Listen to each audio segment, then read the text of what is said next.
tardes para todos. El día de hoy vamos a hablar sobre un proyecto de investigación entre la Universidad de Boyacá y Carvajal Laboratorios IPS, que lleva como título Tamizaje poblacional del virus del papiloma humano en mujeres del área metropolitana de la ciudad de Tunja, Boyacá. Es un proyecto que se lleva a cabo en investigadores de Carvajal Laboratorios, el cual pertenece Elizabeth Maecha, Mónica Gabriela Huertas y Joana Marí, y de Universidad de Boyacá, la doctora Gloria Eugenia Camargo Villalba y Laura Jimena Ramírez López. Mi nombre es Lorenzo Hernando Salamanca Neita, soy el investigador principal de esta investigación. Para entrar un poquito en contexto, vamos a hablar sobre qué es el virus del papiloma humano. Pues su nombre lo dice, es un virus, es decir, es un microorganismo que necesita de una célula para poderse reproducir. Actualmente encontramos más de 200 tipos de VPHs, es decir, que existen en la actualidad o que se han podido evidenciar que existen más de 200 tipos de VPH, pero solo 18 pueden afectar realmente a la salud humana. Se ha demostrado, ¿cierto?, que de esos 200 tipos, de los 18 que hablábamos que son de alto riesgo, es decir, que pueden producir un cáncer o que están muy asociados al cáncer de cuello uterino. Se estima que alrededor de 5 personas, 4 realmente tienen VPH o algún tipo de estos VPH. Es decir, que durante el transcurso de la vida se ha podido demostrar que tanto hombres y mujeres van a contagiarse de uno o de dos o más tipos de VPHs, pero su sistema inmune va a ser capaz de eliminar en un transcurso del tiempo estos tipos de VPH. El riesgo ocurre realmente, o su nombre radica, porque estos tipos de VPH pueden permanecer latentes en la mujer y son estos tipos de VPH los que son capaces de producir cáncer de cuello uterino. También está muy asociado a otros tipos de cáncer, ¿cierto? El virus del papiloma humano está asociado también a cáncer anogenital, de piel, ocular, entre otros tipos de cáncer. No solo al cáncer cervicovaginal. Hablamos de que el virus del papiloma humano está compuesto, es decir, su estructura es una estructura proteica en donde dentro se encuentra su material genético, es decir, su genoma. Su genoma está constituido por varios segmentos que son de importancia para el diagnóstico clínico, específicamente el diagnóstico enfocado a la biología molecular. ¿Cómo funciona el virus del VPH? El virus del VPH, obviamente el contagio va a estar dado por relaciones sexuales. El virus del VPH necesita de un queratinocito para poder replicarse como tal. El virus penetra dentro de esta célula cuando está en estado mitótico, es decir, en estado de división celular. Su material genético queda dentro de ese queratinocito y posteriormente, cuando la célula, ¿cierto?, inicia su proceso de replicación, pues se van a formar nuevas estructuras virales que van a dar origen a nuevos viriones que van a infectar a otras células y así sucesivamente. O bien puede quedar en estado de latencia por durante muchos años y desarrollarse en el transcurso de la vida.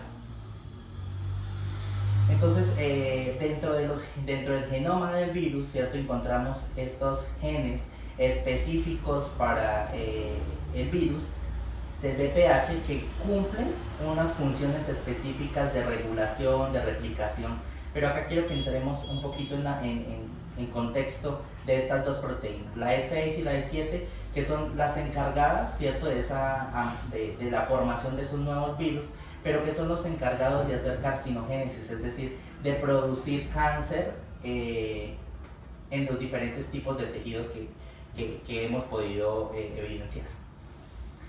Decimos, ¿cómo es el diagnóstico realmente actual para el VPH? Y encontramos que dos tipos de pruebas. Uno es la prueba convencional, que es el Papa Nicolau, la citología, ¿cierto? Y la otra son las pruebas moleculares por detección específica de esos genes correspondientes al virus. Si vemos, obviamente la sensibilidad de una prueba de citología de Papa Nicolau es muy baja, su especificidad es muy alta, ¿sí? Pero en comparación de las pruebas moleculares casi tienden a ser la misma especificidad, pero su sensibilidad es aún mayor, ¿sí?, dada por la literatura. Entonces, sabiendo que realmente la prueba molecular ayuda al diagnóstico y al seguimiento de estas pacientes, pues nos dice también, bueno, en dónde nosotros podemos realmente hacer ese diagnóstico, ¿cierto? Molecular, y vemos que lo podemos hacer o bien sea en tejido, o bien sea en un aspirado, en sangre o suero o en saliva. Vemos que cambia la sensibilidad y especificidad, a pesar de que sea la misma prueba molecular, cambia la sensibilidad dependiendo del tipo de prueba. La mayoría que nosotros estamos usando, o bien sea de tejido o de aspirado, en donde vemos que tiene la detección de la P16, que es un gen específico del virus, pues obviamente va a tener una mayor sensibilidad que el resto de pruebas que tenemos por capturas de híbridos. Este es un estudio que se hizo a nivel de Latinoamérica, en donde se tomaron ciertos pacientes de algunos controles, y vemos a Colombia, se tomaron 246 mujeres, ¿cierto? Y se les hizo ese diagnóstico por detección molecular, y dio que el 74.4% daban positivos para los de alto riesgo. Es decir, que existe un alto riesgo en Colombia para cáncer de cuello uterino. Entonces dice, bueno, y anualmente, ¿cuánto se está reportando en los casos? Anualmente tenemos 4.661 mujeres positivas para cáncer de cuello uterino anual, de las 45.000 que existen o reportadas a nivel de Sudamérica y en el mundo. Vemos que son datos alarmantes, ¿cierto? Que actualmente no se están reportando, que actualmente no se está haciendo como el énfasis que debería hacerse en esta enfermedad de transmisión sexual. Entonces dice, bueno, que sean positivas y que tengan cáncer, ¿cierto? La incidencia y la mortalidad por cáncer de mujer, como es en Colombia. Es distinto de que yo lo tenga, pero otra cosa es que yo muera, ¿cierto? Que es el riesgo al que se están enfrentadas las mujeres. Y vemos a nivel de Colombia, ¿cierto? Este es un estudio del 2012, en los cuales vemos que la mayor mortalidad que hay en mujeres es el cáncer de mama y posteriormente el cáncer cervicuterino. Entonces es la segunda causa de muerte de cáncer a nivel acá de Colombia. Pero ¿en qué edades realmente ocurre este tipo de eventos? Y ustedes se dan cuenta que entre menor edad, pues menor es la cantidad, digamos, de muertes que hay o daños, pero si vemos que a partir de los 30 años aumenta, y aún más cuando son mujeres adultas, ¿cierto? De edad avanzada. Entonces dijimos, pero ¿por qué si realmente el virus se transmite por infección, digamos, por contacto sexual, ¿cierto? Y en esta época es donde inician realmente las relaciones sexuales. Y es porque el sistema inmune es capaz, en cierta medida, de eliminar como una gripe ese virus. Pero algunos quedan allá en el queratinocito, y a partir de los 30 años es que el sistema inmune también pierde esa efectividad, y a medida que tenemos edad también el sistema inmune entonces disminuye. Entonces es causal de que aumente y le demos la posibilidad al virus en estas edades de que aumente, y aumente también la mortalidad como tal. Pero a nivel de Colombia, ¿cómo estamos en cáncer de cuello uterino? ¿Cuál es la incidencia de cáncer de cuello uterino? Si vemos acá a nivel Colombia, estos son todos los departamentos, ¿cierto? Esta es nuestra media. Si vemos los departamentos que más afectados son los que tienen menos acceso al servicio de salud. Arauca, Meta, Caquetá, Casanare.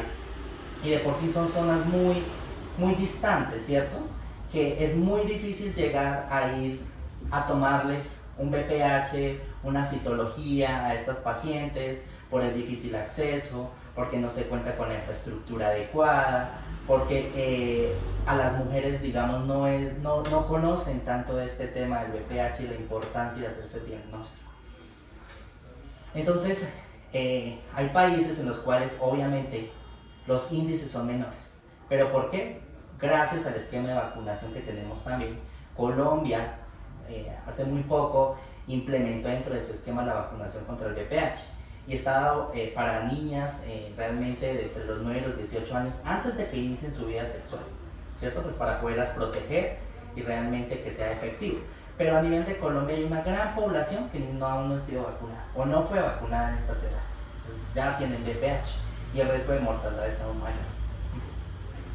Esta medida, digamos, lo que se pretende es que, o se ha demostrado que el diagnóstico en orina es bueno. Es decir, que no se necesita tomar una citología como tal o que la paciente vaya, sino que nosotros podamos en cierta medida hacer el diagnóstico como tal en orina. Entonces, ¿qué pretende realmente este estudio?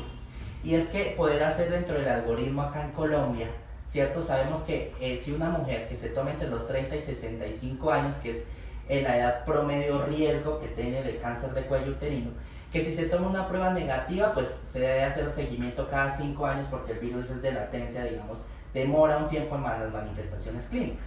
Pero que si mi paciente es positiva, realícele la citología. Y después de que le realice la citología, si la citología es negativa, vuelva a hacer a los 18 meses otra prueba de diagnóstico molecular.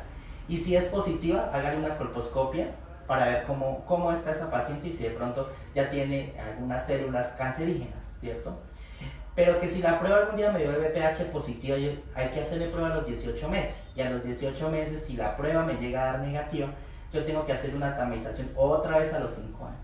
Y si me da positiva a los 18 meses, hágale la colposcopia para saber que esta paciente no tenga un cáncer.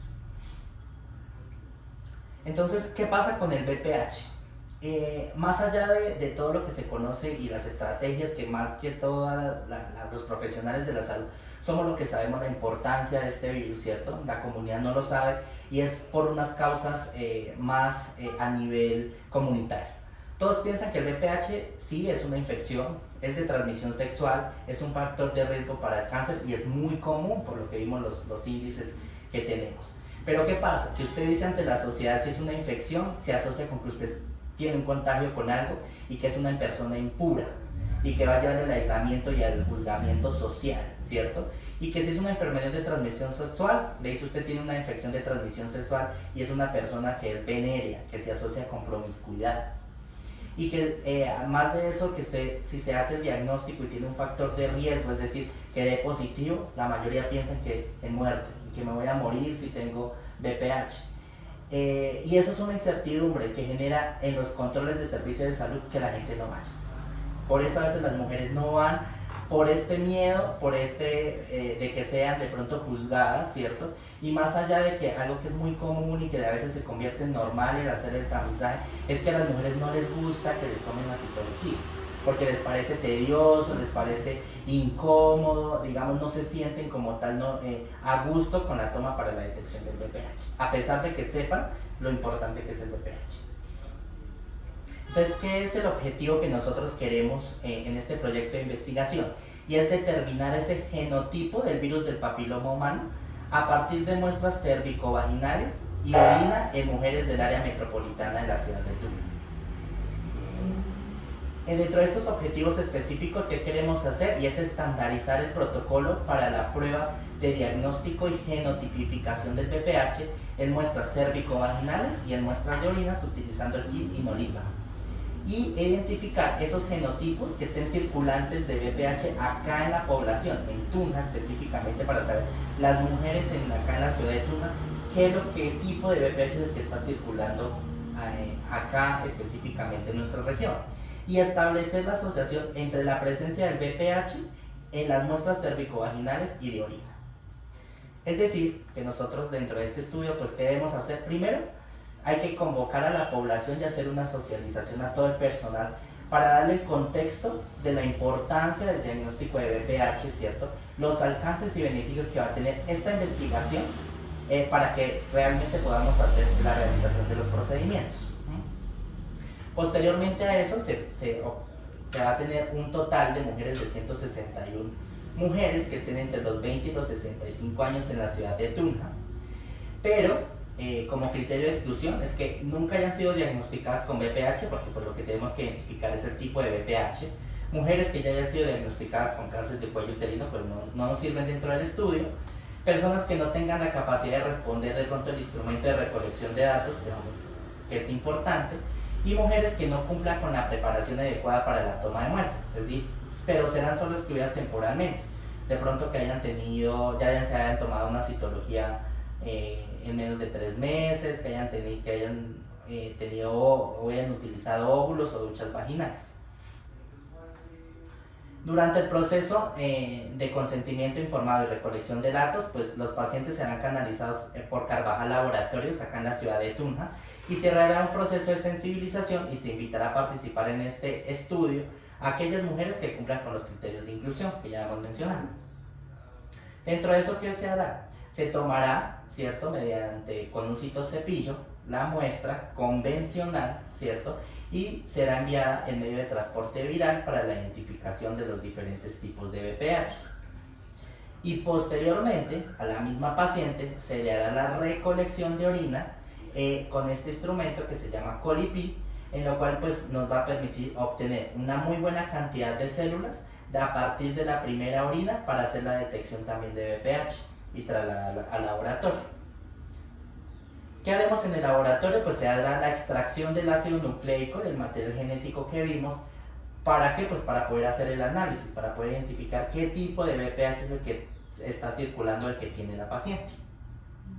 Posteriormente a eso se hará una PCR, que es en reacción de cadena de la polimerasa, en donde se van a sacar muchas copias de ese genoma para poder identificarlo. O sea, mayor cantidad de copias, pues solamente me va a ver, ¿para qué me va a hacer esto? Pues para permitir durante la amplificación, ¿cierto? Yo corro esto en una tira de nitrocelulosa, en donde va a correr el DNA. Y si es positivo, se va a marcar la raya para el genotipo del 1 hasta el 32 vamos a tener. Este solo es de 26, pero vamos a tener 32 genotipos.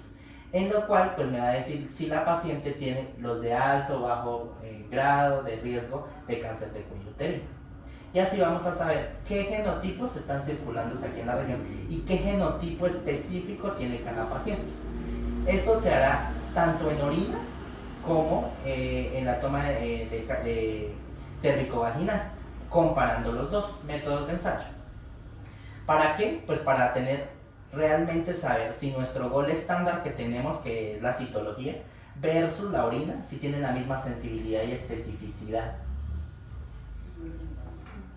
¿Y esto para qué? Pues obviamente para hacer una publicación científica, y más que eso, lo que nosotros queremos en este caso es poder acceder, digamos, a todas las regiones específicamente de Boyacá, poder ir a esas regiones que son alejadas, apartadas, en los cuales, digamos, las mujeres de escasos recursos realmente son las que se ven mucho más afectadas, porque no sabemos, ellas no conocen muchas veces sobre el virus, les es difícil tomarse una muestra, les es difícil ir a la cabecera central a que les tomen esa muestra, tienen miedo a tomarse la citología, existen muchos tabús en las mismas niñas de que sean juzgadas y rechazadas, mientras que si podemos validar esta técnica, realmente podemos ir a las regiones más apartadas, solicitar una muestra de orina y hacer un diagnóstico y seguimiento eficaz a las pacientes, mejorándole la calidad de vida de las mujeres de la región y, por qué no, a largo plazo poder implementar esta técnica como diagnóstico a nivel nacional. ¿Sí? Poder demostrar de que realmente la muestra de orina realmente tiene la misma sensibilidad y especificidad que la muestra cervicovaginal y poderla estipular dentro de los planes de promoción y prevención. Eso es lo que se quiere realmente con este estudio, y que sea mucho más asequible, que las mujeres sea mucho más fácil llevar su muestra de orina para el diagnóstico y que se diagnostique muchas más mujeres, porque sabemos que dentro de todas estas regiones apartadas hay un subregistro de la cantidad de VPH que existe. Entre mayor hagamos diagnóstico en la población, realmente vamos a saber cómo es que se comporta el VPH y cómo podemos erradicarlo, como los países que tienen estipulados ya estos procedimientos. Y ya, muchas gracias.